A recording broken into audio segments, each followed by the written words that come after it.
Alright, for this episode I want to do a little bit of an overview about witnesses, and I'm not going to go into too much depth because there's more technical references on Steemit, and I couldn't go into absolute detail with it anyway. But I want to give you an overview of it because it's pretty much how Steemit works. It's kind of how all these nodes of the Steemit blockchain work together. So here's a very simple graphic of how systems used to work. Is that we used to have servers in centralized locations. So we're talking like banking and local councils. They'll all have their servers in one location and people will connect to it. Then you would have distributed versions of that. And then nowadays we have decentralized. So we have copies of the blockchain in different places on different servers around the world, and they're all interconnected together, but they're decentralized in nature.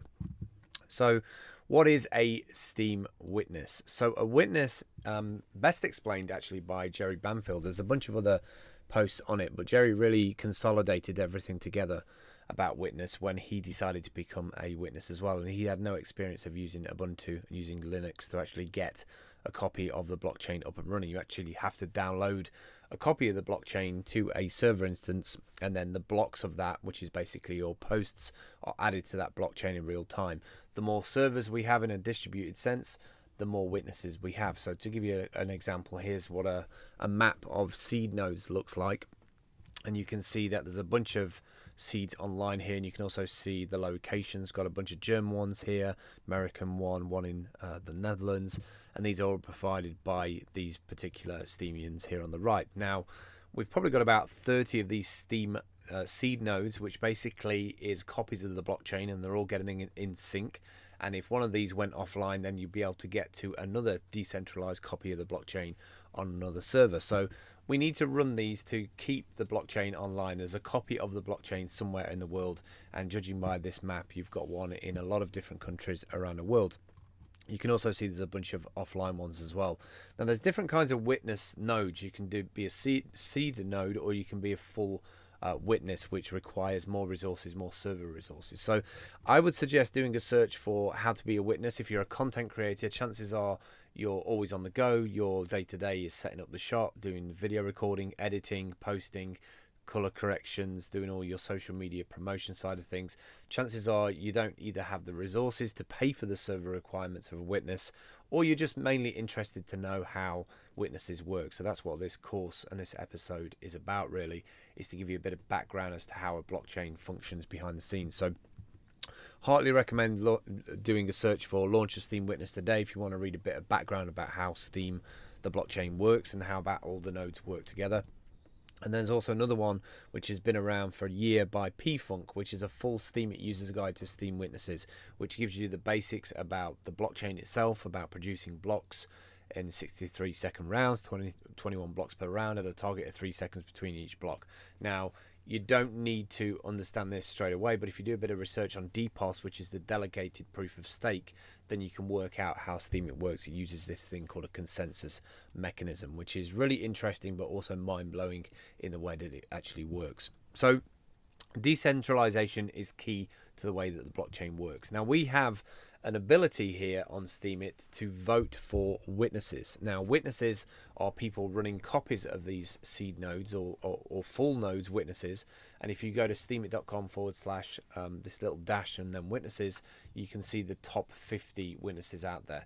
Now each one of these witnesses has been around for a while, and people are upvoting and voting on that witness because they trust that witness, they trust that Steemian to be always on top of their server, making sure it's got the latest updates, making sure it's available, it has good uptime, that they have the latest blocks that are in sync. And the ones that are more consistent doing that, the more higher up the witness voting they get. So anybody in the top 10 is earning money for being a witness.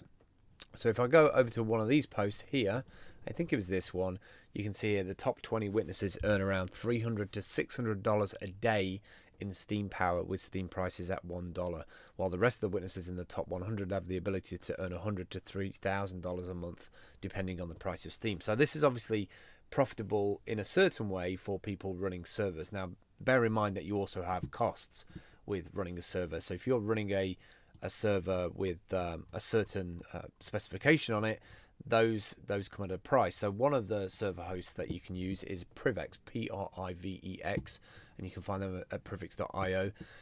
Again, this is to give you a rough idea of how much a witness would cost. You would probably need this $110 to $210, anywhere around that amount per month, to run a server for a full witness node on Steemit. So you've got to work out if it's worth it for you to dabbling with this. If you know how to run servers, you've already got existing server cloud instances up there and you know how to manage them, then this might be something that you want to play with in terms of working out how the Steemit blockchain works and making a bit of income. But if you're a content creator, you're probably not going to be wanting to run an instance, but I still would look into it because this is fundamentally how the blockchain works on Steemit, and it's why we have one of the fastest blockchains in the world, with all of these different nodes and seed nodes feeding into the overall framework of what a blockchain looks like.